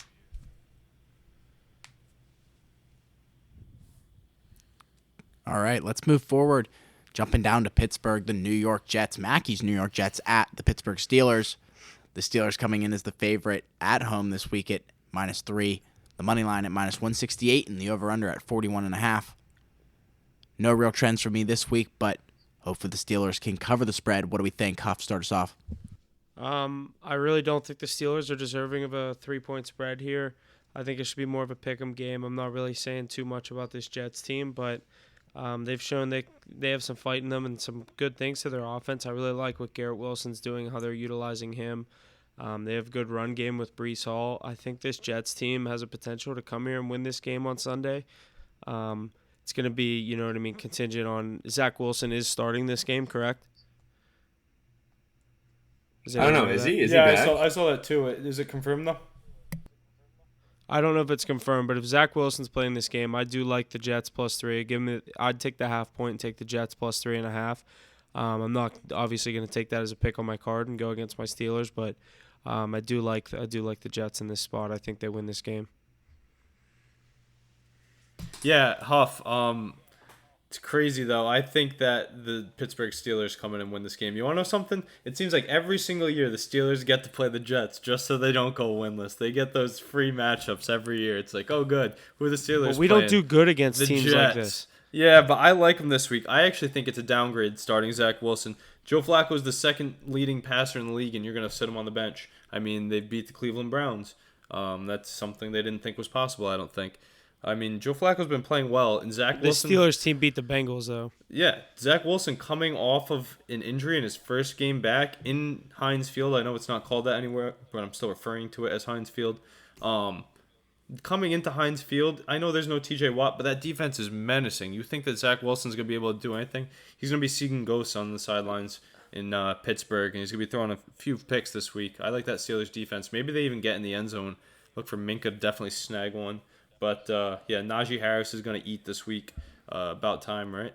I'm going with the Steelers -3 here. I didn't add the other one that I liked. I do like the under 41.5 in this game. I like that more than a spread. I'll probably end up taking that, obviously, because that's not really going against my Steelers. What about Najee to get in? I do like the under. I'll obviously look at all the props. Some of the Sunday props aren't out. Like I don't have any touchdown props for this game, but Najee has been questionable. Some of the running routes or the rushing attempts that I've seen so far, people are kind of questioning his vision throughout the first couple weeks of the season.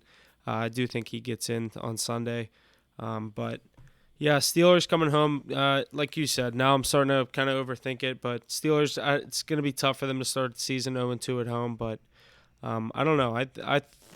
This is the game where they say Joe Flacco should be the starting quarterback. Zach Wilson's going to have to sit the bench after he loses a few games, I think. Joe Flacco is doing so well. I know we kind of shit on him earlier, but he's playing well. Why are you changing that?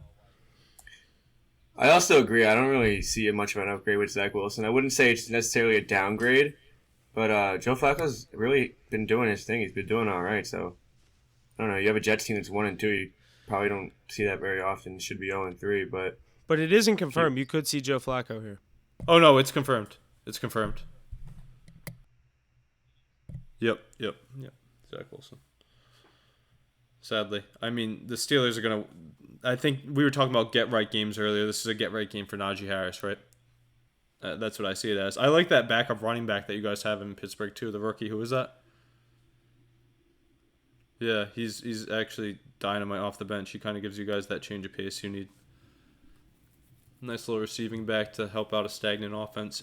You got to think the matchups on the outside. You think Sauce Gardner, who's he going to cover all three of them? You got that three-headed snake with all those wide receivers, and they have nobody over the middle to cover Freiermuth. You're going to be hearing Muth in the end zone at Heinz if you go to the game this week, Huff. It's going to come down. I always say with the Steelers these past couple of years, it comes down to the offensive line for Najee. It's like I know he's a beast, but that's what I'm saying. I mean. The this offensive is a line makes game the running back for him in the line. Just with a weak Jets defense, I'd say. Yeah. Steelers -3.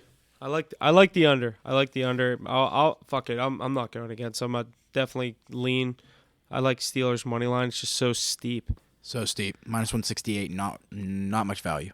I like Chris Boswell too. He's on that fat deal. He'll be pinning some through for you. This kind of final score that'll be like 16-12. I was gonna say 19-13 Steelers. Yeah, like something just field goals. Najee Harris. Yeah, Najee Harris touchdown in the second quarter is the only touchdown of the game. You don't think Freiermuth gets into? Mitch Trubisky, it's like he's not good, but like I don't know. I just feel like the Jets are. You go to your tight end. I mean, yeah. They have Pickens is. He's been complaining about the ball. They got to feed him. There's too many receivers. There's too many weapons for that weak Jets team, and they're changing the guard at quarterback. I don't know. Seems too much. I love the Steelers at home. Mike Tomlin's got the boys going.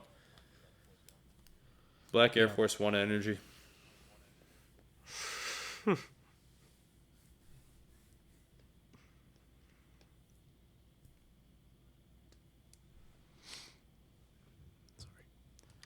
All right, good stuff. Let's move forward to our next game. I think Ace is excited about this one. The Jacksonville Jaguars at the Philadelphia Eagles. The Eagles coming in as the favorite at -6.5. Their money line at -290, and the over/under at 46.5. I got a couple trends here. The Eagles are 10-2 straight up in their last 12 versus AFC South opponents. The over is 9-2 in Philadelphia's last 11 versus AFC South opponents. Jaguars are 0-17 straight up in their last 17 non-conference games, as well as 1-18 straight up in their last 19 road games. What do we think here? Ace, you want to start us off? Yeah, this is a great matchup, honestly. We have the Jaguars who have been exceeding expectations. We have the Philadelphia Eagles, one of two remaining undefeated teams. They added so much in that offseason and it's showing prevalent on that defense. Darius Slay holding it down, the rest of the gang, and Jalen Hurts doing what he does. Getting in the end zone and finding A.J. Brown and Devontae Smith. They have weapons everywhere.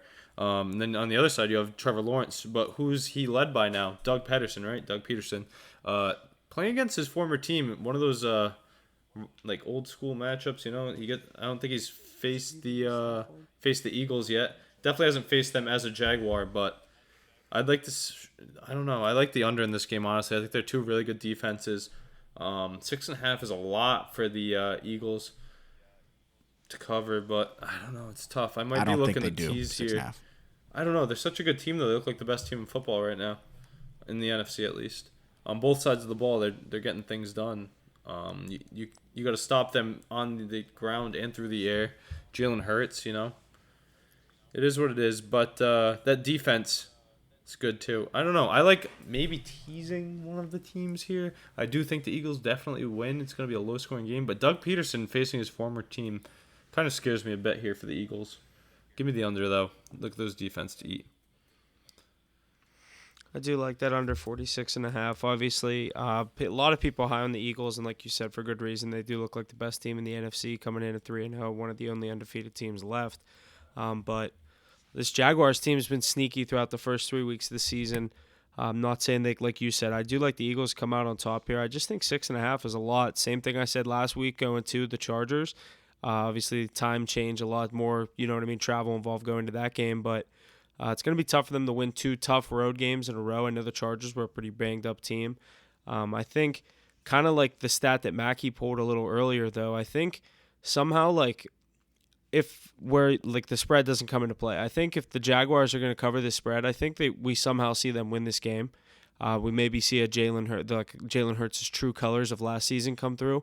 Maybe like 2 interception game. That's not necessarily what I'm predicting, but I'm leaning. I think I like Jacksonville +7. I've just kind of been riding them, and they haven't really given me a reason to go away. They've won most of the games that I've taken them with the points.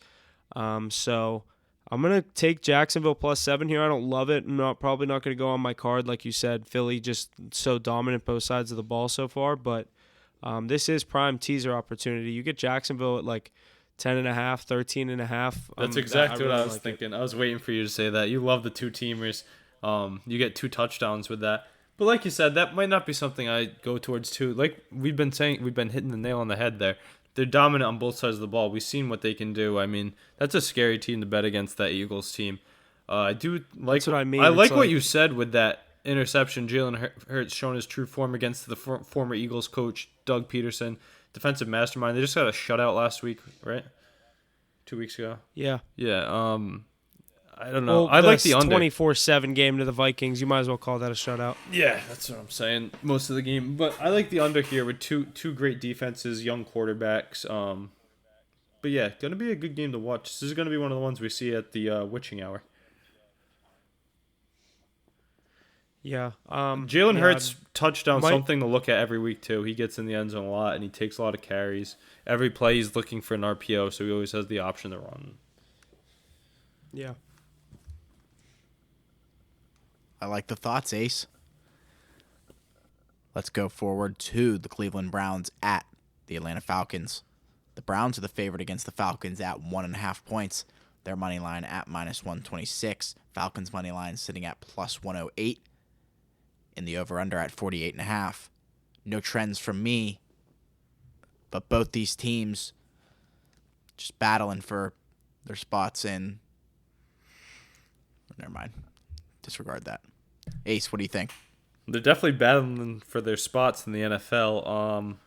Yeah, Browns Falcons. I'm high on the Browns. I think they have the best tandem in the backfield. I always say this every week. I feel like I'm. Is Myles Broken Garrett? record. Is there any chance Myles Garrett doesn't play in this game? Let's go look at. I'll go look at his projection here. But like I've been saying all year, you got Chunt. You know, Nick Chubb, Kareem Hunt, Chunt. They did it last week. They covered the spread against the Steelers, but you just feed them all game. I've been saying this all year. I love that they don't have a good quarterback right now. Not that Jacoby Brissett is bad.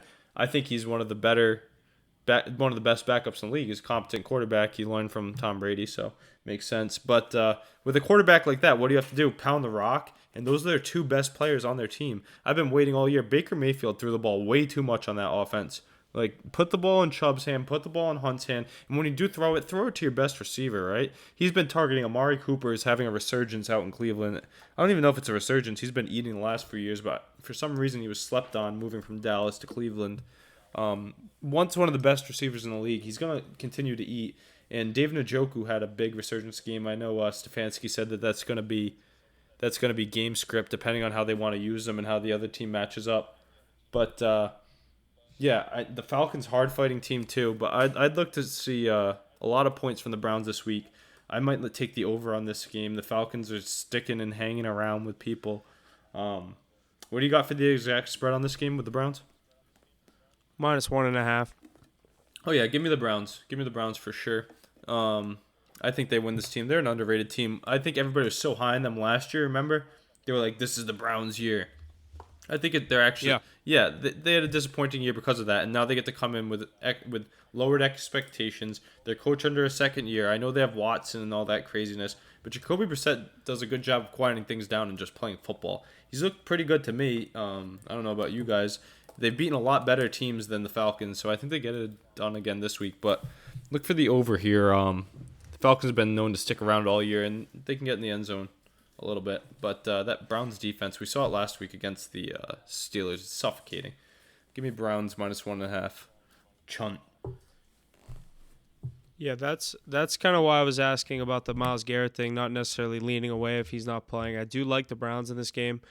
This will be a game that I'm for sure watching, as you were leaning against you're very big on the running backs. I was very questionable in my one fantasy team. I had a bunch of the great receivers falling to me the way I was drafting. I got like Kupp and then Devontae and then A.J. Brown, and I was just stacking my receivers in flex, and then I'm like, damn, I have no running back. Then I went Mahomes, and I was just like, dude, I need a running back. And then I ended up with Chubb and then Cordell Patterson in back-to-back rounds, and I was like, if these running backs work out for me, I have a fucking loaded team. And obviously Cordell Patterson's been the leading rusher throughout the first couple weeks of the season. Nick Chubb's been Nick Chubb, the 3-touchdown game. So this is definitely going to be a game that I'm going to be watching. I love the Browns in this spot to go down to Atlanta and get the win here. Just take them -1.5 because, I mean, I don't really, you know what I mean? It's tough. This is another really good one. I'd like to get the Browns in a teaser and get them at +3.5 and some fluke shit. They lose this, but I think the Browns come out on top here. Like you said, Jacoby Brissett, just hand the ball off to Nick Chubb. Give it to Kareem Hunt out of the backfield as well. Amari Cooper, another player I have on one of my fantasy teams. So this is going to definitely be a game that I have my eyes on. I like the Browns here. I do like the over, like you said. Atlanta's been sticking around in games. They've shown their ability to. They don't necessarily want to get the ball to Kyle Pitts, but they're going to get the ball to the rookie Drake London, who's been electric for the first 3 weeks of the season for Atlanta. And like I said, Cordero Patterson's been Cordero Patterson, that he's been just a consistent, underrated running back over the past 3 years. But I do like the Browns here. Give me the Browns. Yeah, I've been coming to appreciate Cordell Patterson, as you guys say it more and more. But Drake London, my pick for Offensive Rookie of the Year before the season started, if you recall. Yeah, you did. But yeah, the Browns defense, Myles Garrett, I'm seeing here that he wasn't at the facility today, so that doesn't bode well for his availability. His status is up in the air. Nobody really want him chasing Mariota all over the place. Yeah, that's what I'm saying. Like, we need him on the field, but even without him, there's so much firepower on that defense. Let me see if Clowney's playing real quick. I know he was out last week, but they look so good against your team. You guys saw it. Clowney also questionable, didn't practice. So that's two big question marks. Yeah, those are two big question marks. Your best edge rushers, but I still think they have enough on the other side to get it done. I think that offense is just really good. Just Kevin Stefanski, good coach. Give me the Browns -1.5 against a weak Falcons team that's going to stick around. Browns -1.5 over. Those are my plays. Watch Chunt get in the end zone. Either one. Pick them both if you want. High on the Chunt. Always high on the Chunt.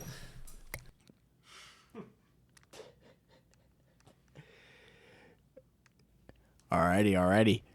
Next up, the Washington Commanders at Mackey's Dallas Cowboys. The Cowboys are the favorite in this matchup at -3. Their money line at -164, and the over/under sitting at 41.5. I think this is going to be an interesting matchup.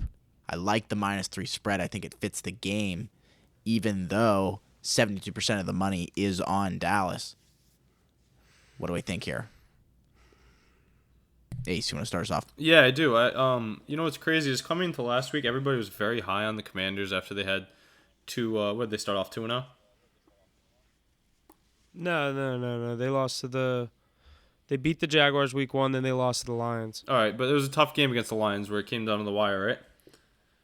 Yeah, they went down big at half, and then they came back in the second half. Made a comeback. They can. You know what that tells me? In both games, they had a shootout. They can put up points, and Carson Wentz can do it when it matters. I mean, they ran into the buzzsaw that is the Philadelphia Eagles last week, so disregard that game. I think they put up too many points for Cooper Rush to score. I don't think he goes 4-0 as a starter. I think he comes back down to earth a bit. That Cowboys offense is so slow. So slow. I think Carson Wentz has so many weapons on the other side of the ball. Give me the Commanders' money line here. And I was kind of thinking the same thing. Does Cooper Rush come back to earth here? Do we think he can kind of start this hot? But Cowboys at home is a tough spot. I hate Carson Wentz. I hate betting on Carson Wentz. He burnt me on that Commanders' money line against Detroit week 2. I'll just take Dallas. I'll just take Dallas in this spot. Give me the money line at home. I don't like Cooper Rush. I don't like keep riding Dallas, but I don't like Carson Wentz even more. So I will not be betting on this game. That's crazy. I might be looking at the Commanders' money line here. But yeah, good pick. I understand. It's good. It's good to have controversy on the card. I like that. Bet with the trend. I like saying that too. But like I said, that's what I mean. It's like he just keeps finding ways to win these games, and it's like another average to bad team. Being at home helps too. It's a divisional game, 3-point spread. I mean, Carson Wentz isn't him. We see that, but I think the weapons he has around him are great. I think that defense is pretty stellar. I like the Commanders here. Yeah. I agree. This is a pretty scary game, like you said, Huff. When the good games are off, I'm 1:00 at the end of the 1:00 slate, we'll all be watching this game, 1-score game. You're not wrong. Alrighty, let's jump into the 4:00. We got the Arizona Cardinals at the Carolina Panthers. The Carolina Panthers are our favorite here at -1.5 points. The money line sitting at -118, and the over/under sitting at 42.5. No trends from me here, but 75% of the money is on Arizona, and 80% of the bets are also on Arizona. Both teams 1-2 this year. What do we think is going to happen? Huff, start us off. I do like the Cardinals in this spot to come into Carolina. Carolina hasn't shown me too much of anything too great. Nice bounce back win for them against a divisional opponent in the Saints, but we kind of downplayed the Saints earlier on in the episode, so you know how I feel about them. They're just not really showing me too much to be, you know what I mean, comparing them to too many teams. But I'll take the Cardinals in this spot. Give me the Cardinals money line plus 100. Oh, my bad. I was on mute. But, yeah, Cardinals is a team I'm definitely high on. I always am. I'm a big fan of Kyler Murray. And that's a good matchup here against the Carolina Panthers. We've been duped by them too many times this year to ride them again, right? And you're getting Kyler as an underdog here. Give me that. Cliff Kingsbury all the time. I'll probably wear my jersey for this game. You know, throw it on. We'll see this one starting with Scott Hansen at the end of those good games we were talking about earlier. But too many weapons, and I think McCaffrey was out of practice today. Baker Mayfield doesn't look that great. That Arizona Cardinals defense, a little underrated. Yeah, I'm going to stick with my boys, the Cardinals. Like the money line here. Panthers, you're frauds. You're not winning. You got your win last week against New Orleans. Panthers are frauds. Right? We were all duped. You could see Cardinals money line plus 100 on my card potentially. Yeah, Kyler Murray. I like that pick. Kyler Murray's the man. Maybe that's a team play. Yeah, we got to get the team card back rolling. Didn't have a team pick last week. Yeah, we do. Think about the losses by the Cardinals this year, right? They lost to the Los Angeles Rams. It's one of the best teams in football, and they lost to the Kansas City Chiefs. They beat the Vegas Raiders. Those are three really good rosters. They finally get to ease their breath with a weak offense from Carolina, so I think you start to see that Cardinals defense pick it up a bit and see Kyler grab that money line. Yeah, I'm right there with you. Absolutely. All right, next up, we got Russ and the Denver Broncos heading down to L.A. to visit the Las Vegas Raiders. The Raiders are the favorite in this matchup at -2.5. The money line sitting at -144 and the over-under at 45.5. No trends from me on this one. But yet another game, 74% of the money is on Las Vegas. This is a definition of a bounce back game. I love the Raiders here, -2.5. Everybody likes the Raiders here, I think. I think that's the move. Ace, what do you think? Yeah, I'd say so, definitely. They have to get a win, right? I mean, I was high on them coming into the year. Yeah, they're not going to start 0-4. But that's such a tough matchup, right? Like, Russell Wilson's looked terrible through the first 3 weeks. So just looking at this, Derek Carr has 6 touchdowns to Russell Wilson's 2. I think this is Josh McDaniels had the closed-door meeting, right, with the owner there. I think the Raiders get right here. They get their first win of the season. There will be no more winless teams in the NFL. We're betting against a streak here. My second time doing that on the podcast today. But I like the Raiders. You know, they have all those weapons. Devontae Adams has been eating. Russell Wilson's been squeaking out wins. 11-10 against the 49ers and Jimmy Garoppolo. 17-13 against the Texans. I think Davis Mills, yeah. Yeah. So I think the Raiders get back on track here. They have to. I mean, they have to. If they don't, I'm not taking them the rest of the year. But give me the Raiders this week. With the points. I might take an alternate spread of them -3, honestly. Yeah, this is an interesting one. Do you put your faith in Russ? I'm not sure. We'll see on Sunday. Another 4:30 game. We got Ace's New England Patriots at the Green Bay Packers. The Packers are the favorite in this game at -9.5. I did see it at 10 earlier. The money line is -460 and the over-under at 39.5. Got some trends for this one.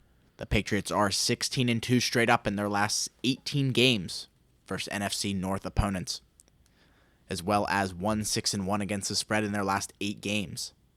The Packers are 16-6 against the spread in their last 22 games at home, as well as 11-2 against the spread in their last 13 games played in October. So, some things favoring each team.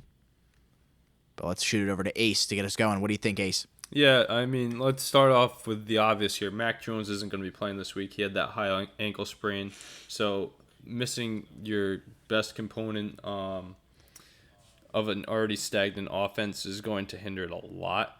Jacoby Myers being out last week was evident as Mac ended up throwing 3 interceptions as well. Don't really know what Brian Hoyer is going to look like. The last time he played, I remember he played Patrick Mahomes and played him tight in Kansas City. Could have walked away with a win there. But he's going to do what he does best and play slow. So I'm taking that under 39.5. Maybe looking to tease the Patriots to plus 17.5. That gives them a 3+ scores, So 17.5, 2 touchdowns, field goal. I think this is going to be too slow to put up those points. That Rodgers offense isn't prolific. We saw them get shut down by the Bucs last week. I think the Patriots' inefficiencies on offense will keep them from winning this game on the road. You said it's on the road, right? Yeah, it's in Green Bay. Yeah, tough without your quarterback. So many questions coming into the week. The one thing is that the teams will be playing fired up. Bill Belichick knows how to lock in. We saw the Bucs. Like I said, we saw the Bucs shut him down last week. I'm sure Bill can come up with some way to slow down that game with Hoyer at the helm. So I'm taking maybe Patriots plus spread in a teaser, but I'm definitely taking the under here. Low under, but I like it. Yeah, I do see what you mean with get the Patriots up in the points. Obviously, it's so hard for any of these teams to win by that many amount of points, but obviously, like you said, with a backup quarterback, this can be a game I'm kind of leaning away from, but I do like the Packers maybe in the first half with like a -6 spread. Get them to be up by a touchdown at halftime. I mean, it's so tough to end up covering 10, so I don't really love it the full game, but I'll definitely be looking at like a first half line for this one to see if Hoyer can come out slow, and the Packers can maybe build a lead throughout the first half at home. That defense is legit as fuck for the Packers, so I definitely don't want to bet against them, especially with the backup quarterback. So, but like you said, given 17 points, it's so hard to win by 18 or more. You know what I mean? Covered basically the full 3 possessions of 21. But so I like what you said, but I'm leaning Packers. Maybe first half, get a quick start at home. But like I said, I mean, same thing with the Bears. They were a 10-point favorite against the Bears, and they covered that game. But I'm leaning Packers first half. I don't have a spread on it yet, but I'll be looking at that one. Yeah. Overall, go Ace. Yeah. So like I was saying though, I just think they play so slow on offense this week. The Patriots, like we've seen them run 3 passes and 39 runs or whatever it was last year and win a game against a really good Bills team. If they play perfect on offense and Bill gets the boys going on defense, who knows? But that's why I like the under. It's going to be so slow. It's going to take time for people to score points. We saw the Bucs. I know they're one of the best defenses in the league. We saw them shut down Rodgers to 14 points. And I think Hoyer could have a better week than Brady did last week. I hope. If this under doesn't hit, the score will be like 31-10. Packers just somehow all things are going. Yeah, for the Packers. If the Packers are firing on all cylinders and the Patriots don't show up, they'll get blown out. But if the game goes the way I expect, it's gonna be very slow, and the clock's gonna be one of the first games over of this slate. I was just gonna say I either like the Patriots with the points with the under, or the Packers with the points with the over. But like I said, my pick is probably going to be the Packers first half. Do you know what I mean by saying that, though? Patriots with the under. If you like the Patriots, you think it's going to be a slow game. I agree. A lot of points. They're not going to win this game. But if the Packers are going to cover 10, they're probably going to hit 40 points. Do you think the Packers are going to win by 10? I agree with you completely. We need the perfect storm to win the game, right? But yeah, like I said, Lambeau's so fucking hard to play in, dude. I've been there. That place, it was Packers Steelers last year, or was it last year? Was that last year? Yeah, that was last year. Packers Steelers last year. I was at Lambeau, dude. That place is fucking amazing. That place gets so loud, it is insane. They talk about all these loud stadiums. I'd love to go to Chiefs. You know what I mean? The Chiefs Stadium or Seattle. Obviously, Seattle kind of on a downgrade with the team, but. Some of these loud stadiums, Lambeau has to be right up there, dude. That place is so hard to play in, especially a backup quarterback. This is not a good spot for Hoyer. I mean, I know he's been there, done that. He's been in this spot before. He's probably played a game in Green Bay before. I mean, he's played however many years in the NFL. It's just so hard, you know what I mean? Like Rodgers, and like we said, if the Packers are firing on all cylinders, this game could get out of hand really quick. Yeah, just one thing I'd like to reference to that first half bet. The only reason I'd be hesitant to take it, like, you would have to think that the Packers roll, right? Like Aaron Rodgers. But I saw Brian Hoyer play a few years ago, and I saw how the Patriots played and how the defense stepped up with their guy out. They'll be playing for their boy Mac. The Patriots covered that spread. They might have been even tied at the half against the Chiefs a few years ago with Patrick Mahomes in Kansas City. So just something to think about. Yeah.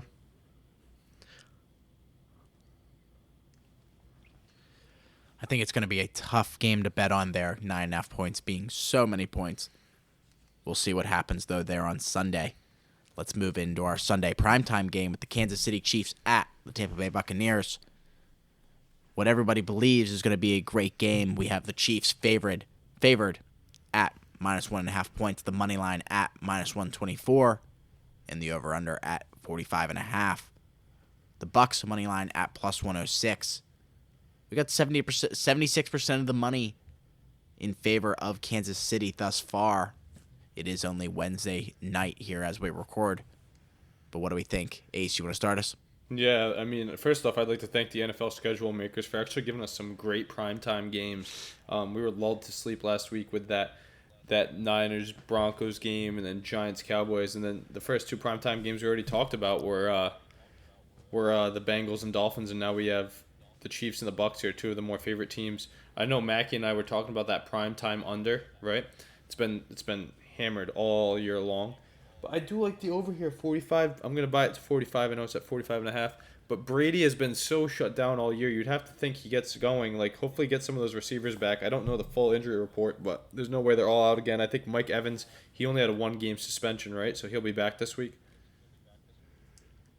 Yeah. Yeah, so with even Mike Evans back, Brady will find the end zone multiple times this week. In the prime time, old against young, changing of the guard potentially. I do like the Chiefs, but that Bucs defense scares me. Give me the over here and look for Brady and Mahomes to be dueling all night in a tightly contested game. Huff, what do you think? Who would you say you like on the side, my bad? I kind of like the Chiefs. Who do you like, I kinda Chiefs or like Bucs? the Chiefs, but that Bucs defense is really good, and it's Brady, and he gets some of his boys back in Tampa Bay. Actually, the game's in Minneapolis now.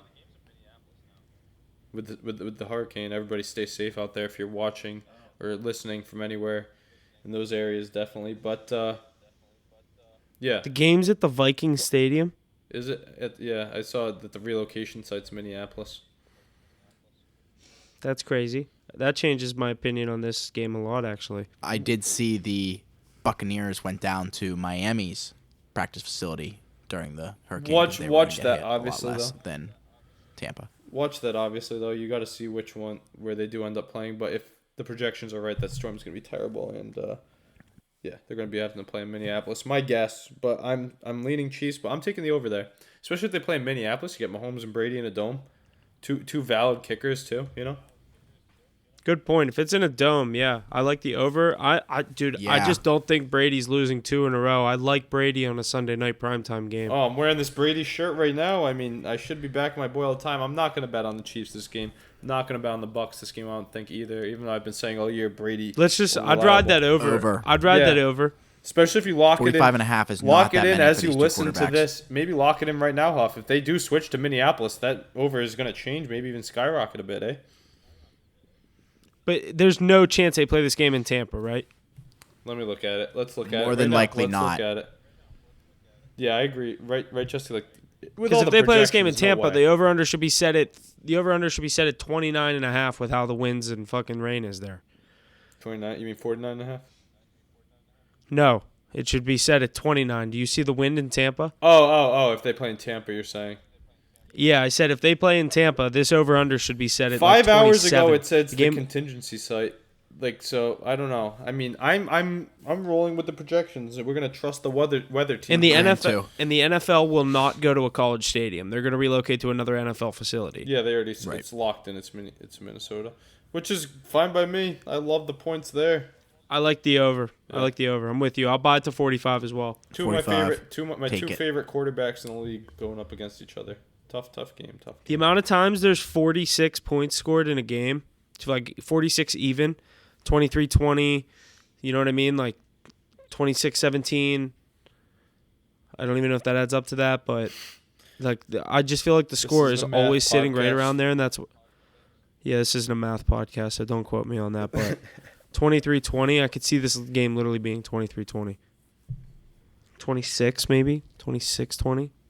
All right, yeah, that's definitely I love this game. Everybody's gonna thank you, NFL. I'm saying it again. Thank you for this game. 27-23 Bucks win this game. All right, let's see. This is how I go over scores. Anybody want? I always ask people, what do you got for a score for this game? Let's think about it. All right, who's scoring for the Bucks? Let's see. Playoff line, he's gonna get in once. I think Brady throws 2 with a couple field goals. That equals 27. I think the Chiefs, Kelsey gets in. Mahomes throws another one. I'm gonna say 27. 24. I think, 23. 2 field goals and 2 touchdowns for the Chiefs, maybe. I think maybe 3 touchdowns and a field goal, or something like that. So 27-24. Give me that, Bucks. Oof, but I like the Chiefs too. I don't know, but yeah, I'm something like that. I don't know. I'm talking you into your boy. Yeah, it's leaning both ways, but I do like the over there. Is all I'm saying. Yeah, I'm with you on the over, especially if it's in the dome, like you said. Very interesting news there, Ace, with the relocation site. Lots of good stuff with the over. I think that might be a team pick for us on Sunday night. Hopefully, we'll see if we can get that going. Going to be a great Sunday primetime game there. Kind of leaning towards the Bucks, but it sounds like we're all leaning towards the over. Alrighty, let's jump into the Monday primetime game. We got the Los Angeles Rams at the San Francisco 49ers. Another good primetime game, I'd say. The 49ers coming in as the favorite at -1.5. Their money line at -118. Rams money line at +100. The over-under for this matchup at 42.5. I got some trends for this one after... The 49ers have lost 6 straight Week 4 games. So not very strong in Week 4. They are also 14-4 against the spread in their last 18 games played on a Monday. The Rams are 4-1 against the spread in their last 5 games played on a Monday. And the over is 16-6 in the Rams' last 22 games as the underdog. Lots of money on the Rams. 82% of the money on the Rams. 83% of the bets on the Rams. Both teams looking to advance with a win this week. What do you think, Huff? You want to start us? Yeah, 49ers coming back home after a tough loss against the Broncos on primetime. Like you said, that 11-10 weird score.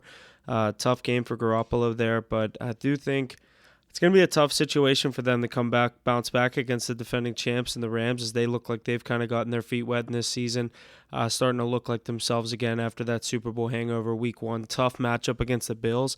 I think a lot of people were underplaying the Rams after that Week 1 matchup. I'm leaning Rams here, but I don't love it. I could definitely see the 49ers winning this game. Just right now, all the injuries on the 49ers, no Elijah Mitchell right now. Obviously, Garoppolo, kind of the inconsistencies we saw on Sunday. I know the 49ers defense is legit. The Rams defense is legit. I like the under. I think in this primetime game, we see under 42.5. But if I had to pick a side, I'd be leaning Rams. Nice, I just hit a fucking nerf feed. Another one. Let's go. Ace, what are you thinking on this one? 49ers or Rams? We'd love to see that. But yeah, last game of the week, so my pick's definitely going to change when it comes down to Monday. Luckily, we get a solo Monday card for that, right? But yeah, if I'm picking right now, I'm leaning Niners money line at home. I think they tie up that division with the Rams. Matt Stafford is still not 100%, I don't think. Like you said, I do like the under, but I think guys like Kittle, Samuel, Jeff Wilson Jr. find the end zone this week for the Niners. They're going to put up 20+. And I don't think the Rams keep pace. Probably Cooper Kupp getting the end zone. That guy's always in. But I'm going to double down probably with that Kittle touchdown bet after missing out last week. I think he's up to speed now. And in the primetime, he'll get it done. I like the Niners right now. That defense is really... I know Jimmy Garoppolo isn't the best quarterback in the league, and he's been struggling mightily early on. But that defense is so good, and Kyle Shanahan's one of the best coaches in the league. Jeff Wilson Jr. has been looking good as a backup running back. Debo, we know how he is, and Ayuk. And Kittle. They should be able to get it done for the boys in a big divisional matchup. I'm going to ride with the Niners. Yeah, like I said, for good reason. I mean, I'm not necessarily loving the Rams. I like the under, though. I don't think we see a lot of points in this game. Yeah, agreed for sure. Alrighty, that's going to do it for our Week 4 analysis of the NFL.